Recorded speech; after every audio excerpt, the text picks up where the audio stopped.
I think it's time to move on to the main event, Obi-Wan Kenobi. We didn't get to record immediately after episodes 1 and 2. We want to do a quick recap of those, but we want to get to the juiciness of episode 3. So just a heads up, these are spoilers. If you haven't seen Obi-Wan, do not listen to this. Skip to our top billing draft of the greatest cinematic pilots of all time. But Ricky Flux, I do want to get your initial thoughts on the first 3 episodes. Maybe go first 2 episodes, and we'll save episode 3. Let's go through the first couple minutes here. First 2 episodes dropped last week, right? You watch them both back to back. What were your thoughts? I guess initial reactions upon finishing. So episode 1, I thought it was good, not great. I think that it was good as in it's set up, like what has Obi-Wan's been up to? What are the Jedi? Who are the Inquisitors? In case you don't know who they are, non-hardcore Star Wars fans, like basically just explaining what's gone on the past 10 years since Revenge of the Sith. And then also I will say the best part was the opening montage, the opening sequence reviewing episodes 1 through 3, like by far and away. And it's hard to, and that is easily the best part. And it kind of like carried for me, like that emotion. It was so emotional, right? That carried the episode for me. Cause I think if without that, and it was just like the episode, I think I would actually have it worse. But throughout the episode, I'm just thinking of the emotional impact. So that was very smart the way they did that.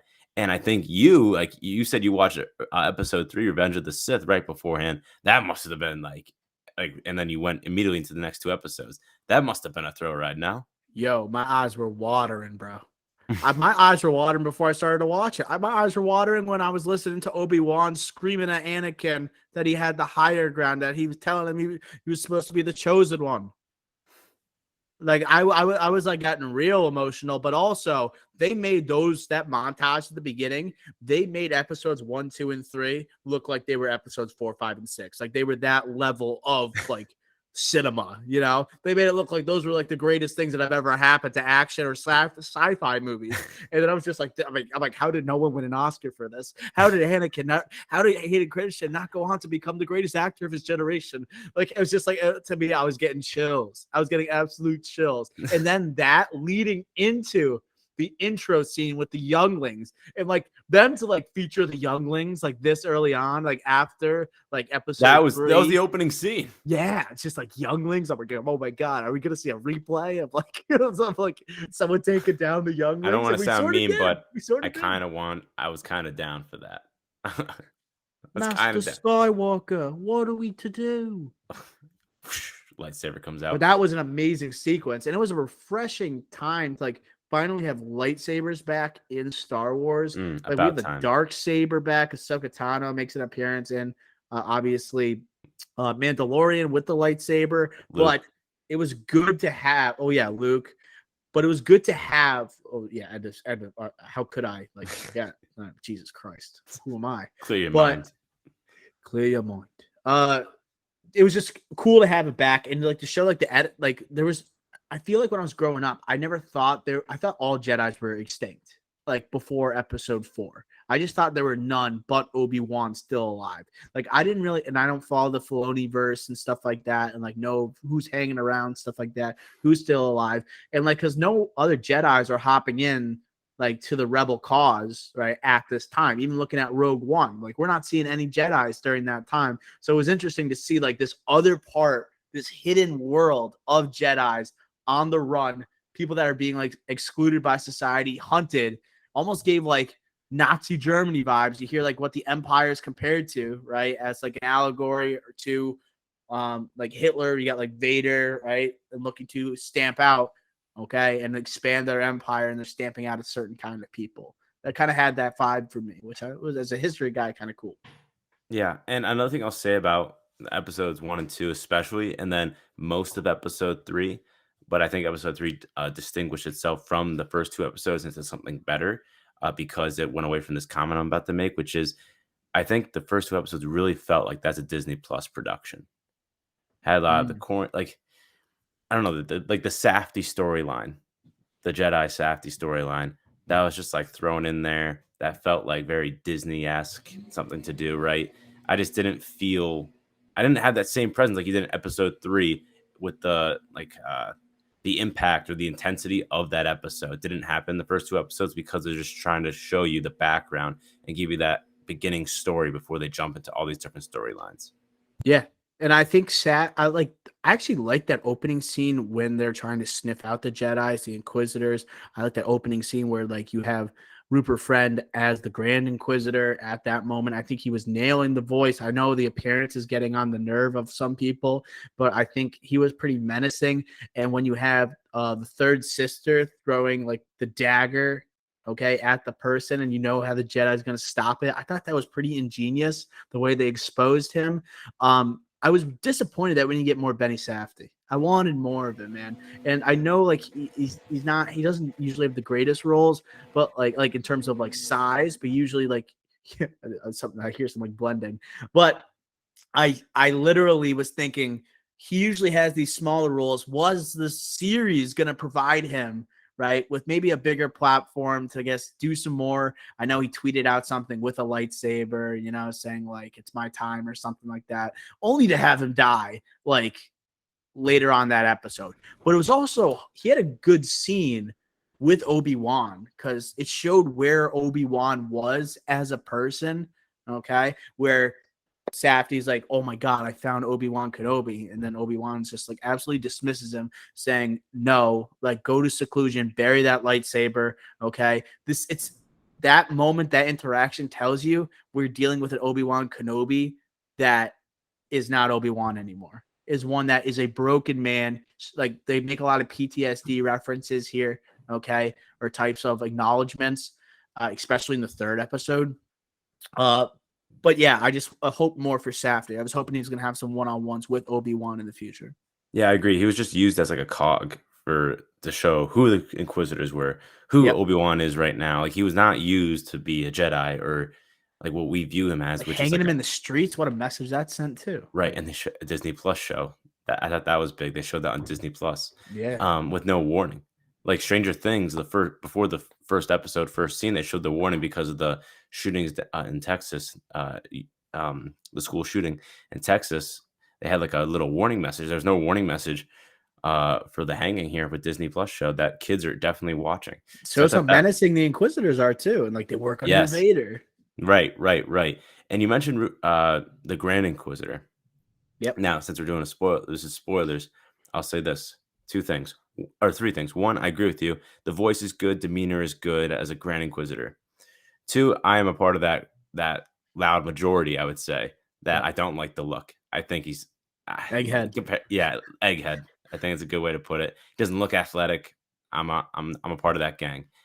And 3, we lose the Grand Inquisitor in the second episode, and like we lose him like how we lost him. I thought was very odd. I didn't like that at all. I know it's only a 6-episode season, so you could say he was in a third of it. But you know what? Like I don't like. I don't remember the name, but like the third sister, Reva. I don't like her at all. You Really better don't. You better watch it. What's happening on social media right now? Oh no, what's I going was on? kidding. Oh no! Yeah, like the right. racist comments. I was Oh, kidding. I was kidding. okay. But I think Yeah. because she was really cringeworthy the first 2 Yes, episodes. so cringeworthy. And It's I get insane. she's just trying so hard, and I was really dismayed that the Grand Inquisitor died at the hands of Reva, because that's like Reva. She's going to be the next Grand Inquisitor. Then Darth Vader saying, "You're going to be the next Grand Inquisitor if you pull this off, or I'm going to kill you." Like, but she was actually better in the third episode, in my opinion. Yes, because she had less lines. Like Yeah, the line. I think that was it. I think you Like did. she had less lines. Like her best stuff is when she's like menacing, because she is a good like physical, emotional actress, right? Good at the end But of she's the just not episode. good at deliveries. And you could Yeah. tell that when she's freaking interrogating Joel Edgerton. And Oh, yeah. I just felt so bad for Joel Edgerton there. I'm just like, how do you handle that? That's just like that's a true professional. Yeah. I think like a lot of people are complaining about Reva. We both agree, a little cringy in the first 2 episodes, but a really divisive character is one that I didn't anticipate on being included in this show to the extent that she has been. Leia Organa. Okay, so a lot of people seem to be kind of torn about Leia, whether they enjoy her in the show or they find her annoying. I'm gonna lead off by saying she's awesome. Like, in my opinion, I really do enjoy her on screen.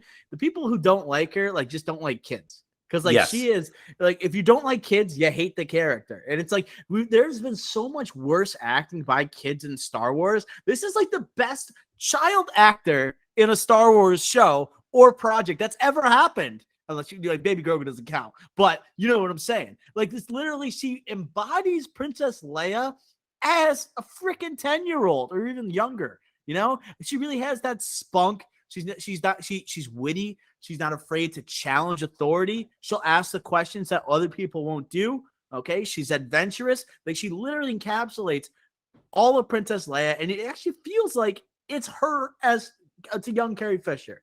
Like, what do you think about Princess Leia so far in the show?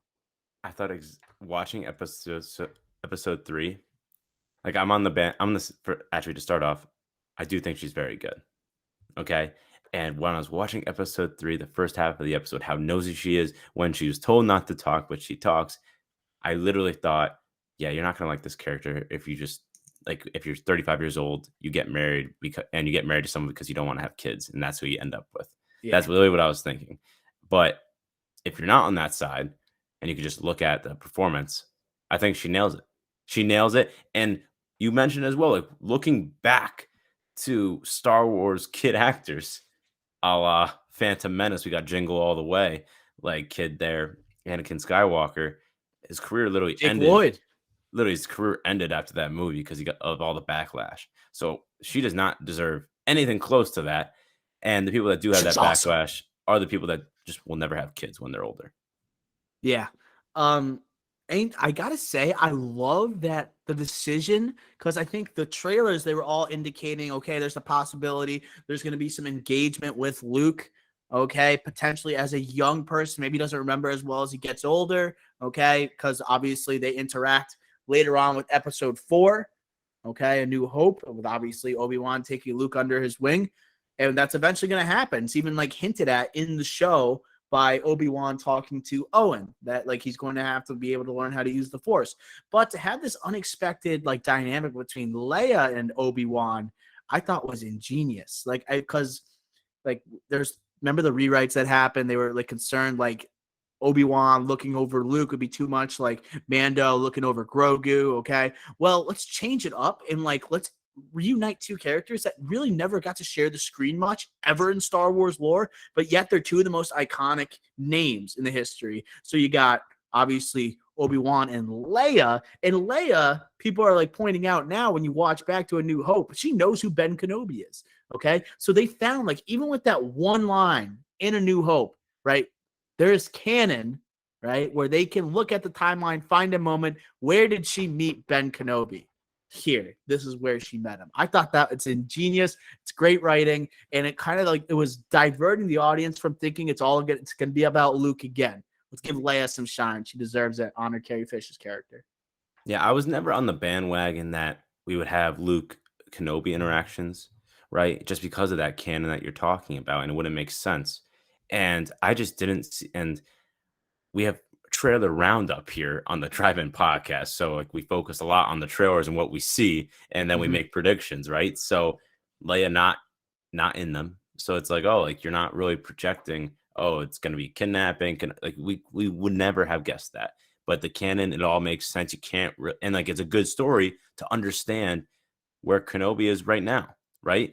So we used Safdie, we used the Inquisitors, and then we're using this kidnapping to say, oh, the people still remember Obi-Wan Kenobi, right? Like Leia's parents or step parents, I should say. And he's learning to get his powers. He uses the Force with Leia, right? He's in battle again, a 1v1 combat without a lightsaber, right? He's starting to get back to being himself 10 years ago. So they're using this storyline for that, and they're sticking to canon, which I think all Star Wars fans should appreciate, especially what we saw in the latest trilogy. 100%.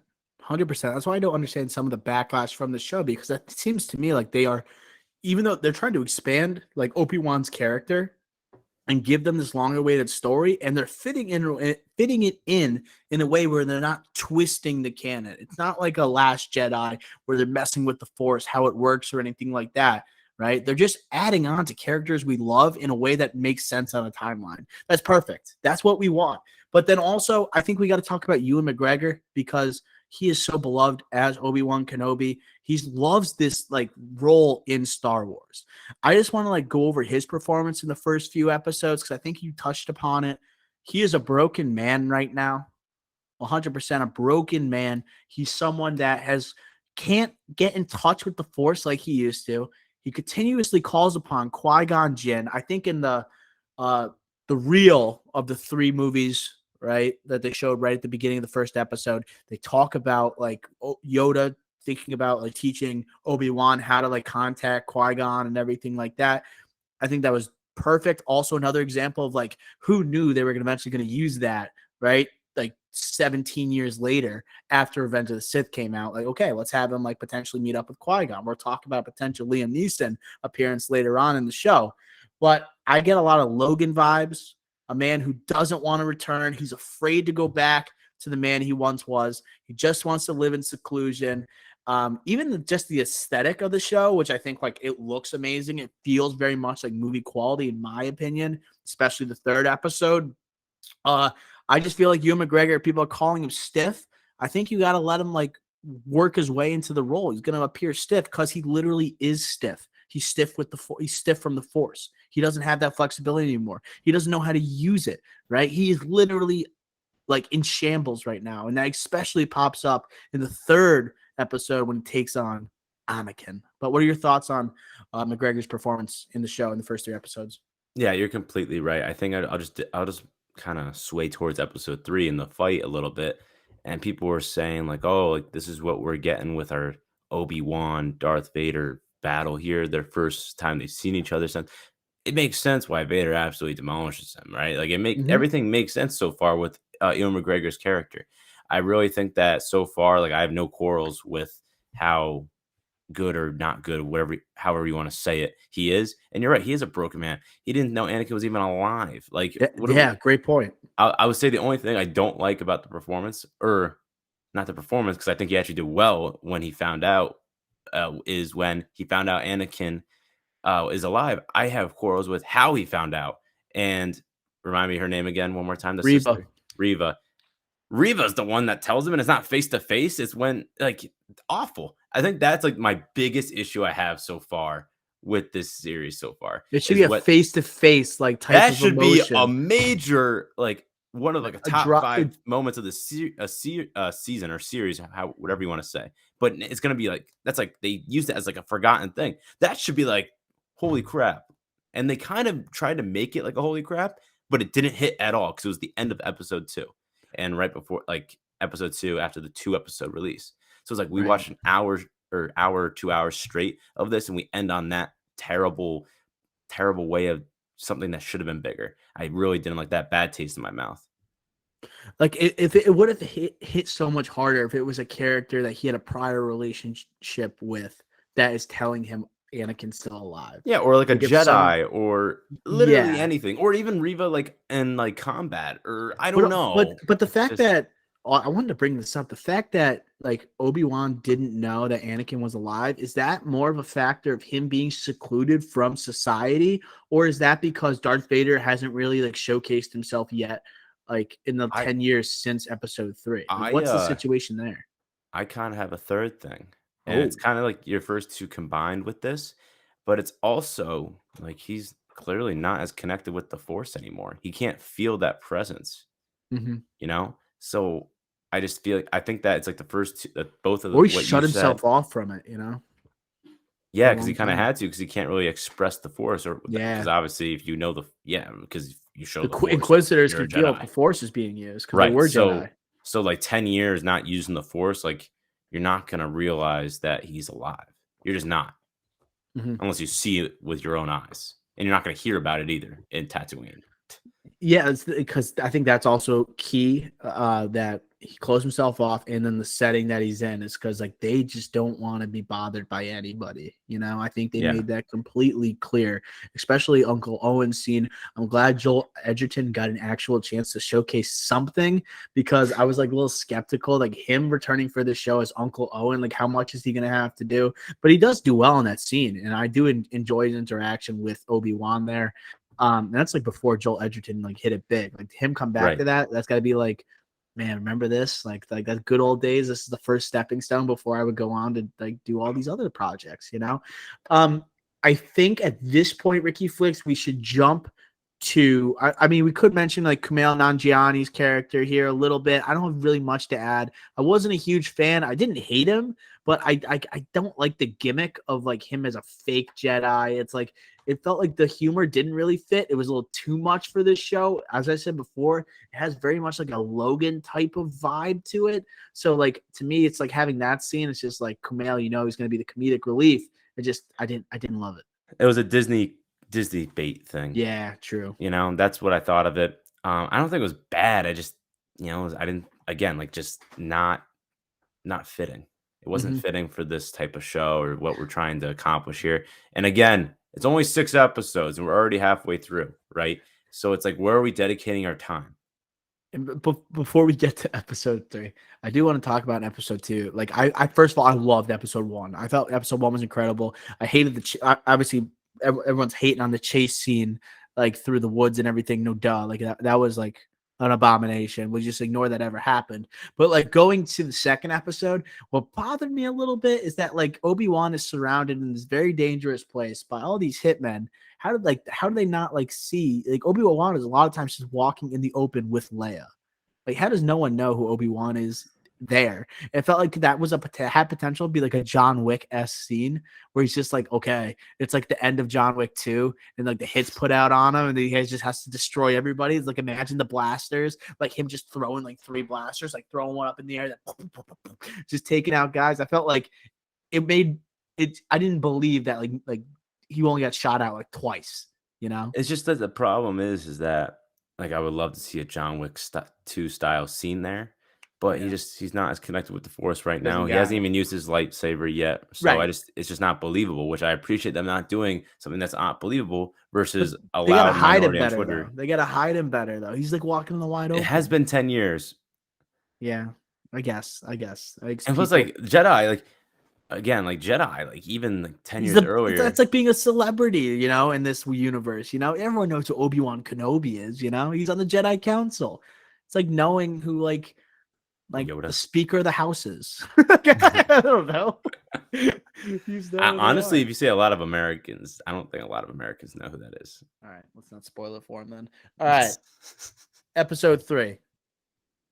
And episode 2, I should say, we get the first look at Hayden Christensen's back as Anakin Skywalker, as Darth Vader.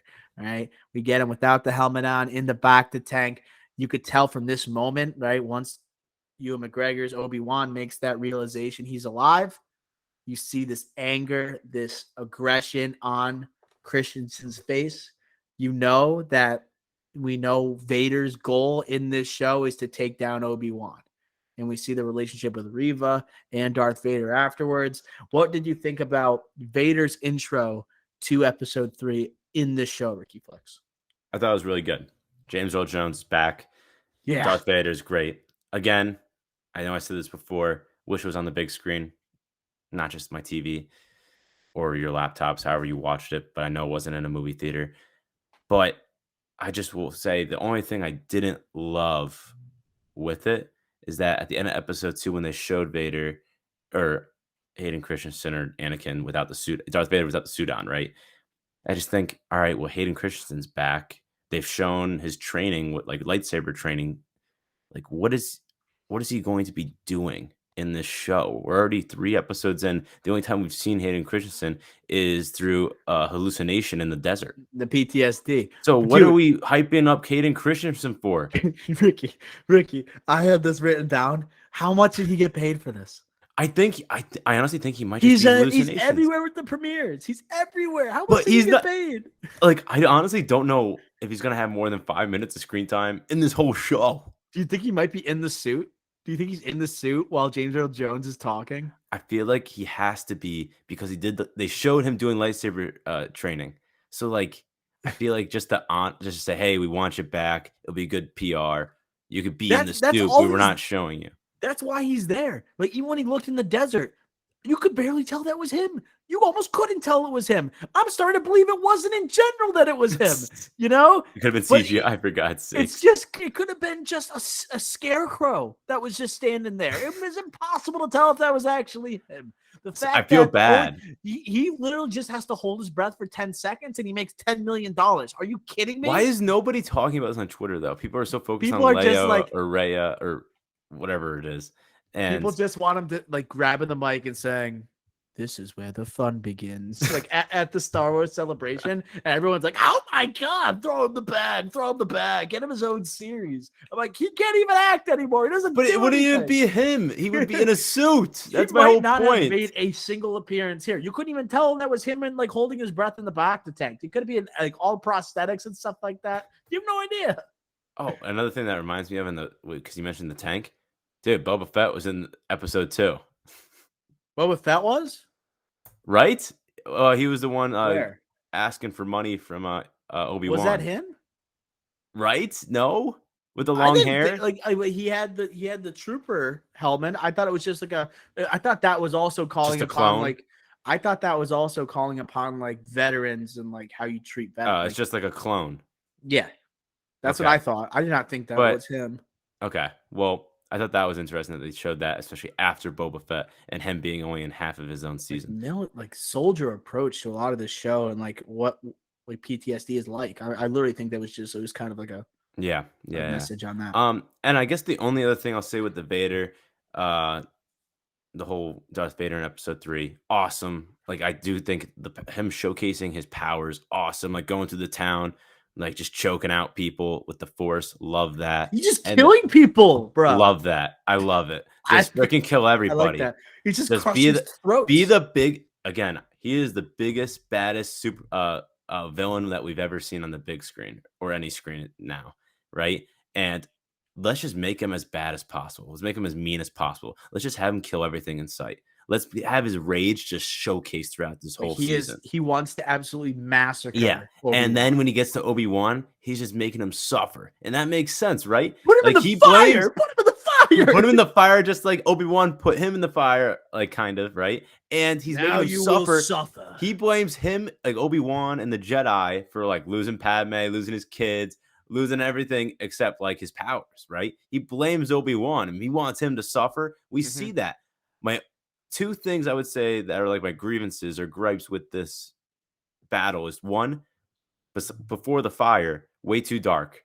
Let's pipe. I like it being dark, but we gotta pipe up the lights with the lightsabers then, so we could see a little more. We're not on the movie lightsabers theater. are like it. That like to me that was just like it was like a where is he? And then when they lights up the lightsaber, I want like, let's go. I like right, that. right. I wanted it to be a little lighter though, like the lightsaber, like Oh, okay, more. gotcha. Like I think their approach and their strategy and like their plan is awesome. Like make it as dark as possible. But when he shows the lightsaber, if that's going to be the only light, then I want to see him more clearly. I want to see the choreographed fighting better. And I think it's either that they were hiding some of the choreographed fighting because it was not up to the level that we want to see, or that it was just a mistake. That's the only reason I could really say. So you're telling me Battle of Winterfell vibes? Yes. Well, yes, but I think this was like more strategic. So, personally, I thought that whole sequence was incredible. Starting from like him, as you said, going through the town, crushing people, using the Force, okay, on his way to get Obi-Wan. I love lighting up the entire like the nighttime with the saber. And I like you could see like his suit, talking about Darth Vader's suit, you can see the buttons. All right. I think also the fight sequences, I know people are going to complain about it's not the twirling dervishes from episode 3, Revenge of the Sith. It's not like the wheeling the lightsabers through the legs behind the back slash like backflip over the guy. It's a lot more slower, but it makes sense knowing that Obi-Wan has not used a lightsaber in 10 years. It's literally buried his lightsaber along with Anakin's. Anakin's got the red saber now too. It feels like Anakin still is all powerful. He's almost messing with Kenobi. I love the interactions they're having. The interactions, like that's what we're looking for in this show. Like when you think about Obi-Wan, Anakin, you think episode 3, right? You were the chosen one. I have the higher ground. Think about those moments, those Mm, one-liners going back and forth. What have you become? Right? I am what you made me. And right. then That I was want that hurt. That hurt when I chills, heard that. chills. I was just like, I am I what you made me. slumped. My shoulders just Yeah. dropped. I was like, oh my God, like Don't you dare disrespect he is putting Obi-Wan. all this on Obi-Wan, like who has Yeah. become, okay, it doesn't get to be with Padme. He is fully, obviously he was already fully on the dark side, but like Obi-Wan has taken him to another level, And okay, in Obi-Wan, terms like of hate. he's like, and like Obi-Wan's so guilty, like he's personal guilt, Right. And I and you think, feel that and Obi-Wan's also getting over the fact that he just found out Anakin's still alive, and all of a sudden he finds him the next day, like having in to the go. suit, He's gonna have to go against this menacing Anakin in a suit, and watching then him kill kids he's being and thrown in a fire. civilians. I think, yeah, literally witnessing what he's become, and he's just like, I have caused this. Like he literally must be going through this feeling of guilt. Yeah, But also, my beef with it is that I don't think there was enough to actually stop Vader from killing Obi-Wan there. Like, yes, there was some fire there, but I felt like the Vader would have been like to go into the troopers, like, go through the fire, bro. oh, Like, okay, yeah, that was my other I was complaint. just like, he is like dead right now. Like Ye Obi-Wan is like so can't move. He has slept. Like he has slumped, I should say. Like he yeah, could eat. Someone easily could just like go get him. You know. that was my biggest beef with the episode. So that besides the lights, that was my other thing, is because Yeah. the fire was only like 30 feet across. So if you don't wanna go through the fire, you could just go around it, and Obi-Wan's injured. It's like, and again, like, he wasn't trying to kill him yet, right? He wants him to suffer as long as possible. He literally says that in the dialogue, but you could easily go get him. I don't understand why that little bit of fire where you could have just it took I 60 get why seconds to walk Vader around. didn't. I get Right, why because he's Vader scared of the didn't. Because fire, probably. yes, But you could just exactly. walk around it. Yeah. But I was just like, someone can just run, I guess, I like less than a very weird. mile, go around and get him. Like he's literally passed out right now. And a droid is holding him, and one that doesn't even speak.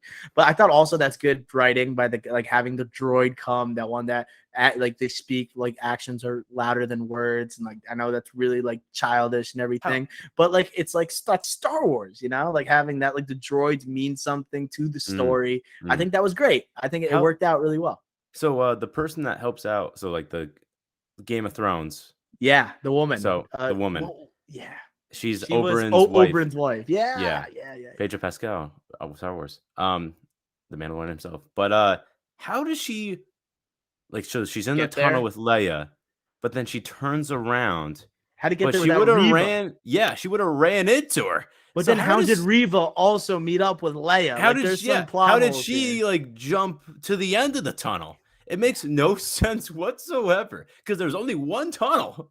Like, there's only one way. I was There's like, some plot "What?" holes in that regard. I will acknowledge that. Like to me, though, that was even bigger of a mistake. This episode is the fact that no one ran into each other like in the tunnel there. The three different possibilities made no sense to me. Um, but yeah, quite the cliffhanger we have too with Reva probably kidnapping Leia, but Leia, who knows? She's very shifty, right? She's feisty. She might put up a fight against Reva. Maybe Obi-Wan comes out of nowhere. Who knows? Maybe someone else. Maybe Kumail Nanjiani comes. Maybe who knows? Who knows? We got some other people showing up here. I know O'Shea Jackson still has to show up in this show. Ice Cube's son. That's interesting. Ice Cube's son showing up in the Star Wars project. That's cray. But when do you? I guess we have 3 episodes to go. What do you think we'll see Liam Neeson as Qui-Gon Jinn, and when do we see him? Force Ghost episode 5, right before the final battle with Anakin, Obi-Wan starting to get his powers back, but he's Thought not the same fully exact back. thing. Qui-Gon be like, "You can do this. You have to do this. Think of Luke, like you did with Anakin. You have to do that for Luke. Uh-huh. Like you at the end of the day, you are a Jedi. You can Learn bury to live with failure. You know, he's gonna drop a right." line like that. I'm gonna be like, oh my god, Liam Neeson's back, baby. I saw something funny. I saw something funny on Twitter. Some guy was going about how like because like obviously he's like Leia's kidnapped, right? And then they said Obi-Wan had to make one call. It wasn't to Qui-Gon. It was to take in Liam Neeson, Yeah, Brian Mills, we should and we should like make a I'm gonna make a meme. I'm gonna look up the meme for obviously taken, where he's like, I will I will find you and find I'll kill you. you. Like once like to Riva, and I'm gonna put like the Obi-Wan, the Qui-Gon hair on like Yes. Brian Mills. I'm gonna do that. Like that, I think that's our chance at going viral, bro. That's our chance. But I think that's when we'll see Qui-Gon. Um, I don't. I mean, I only mentioned Osage Jackson, but besides that, I don't really see any major cameos the rest of the way here.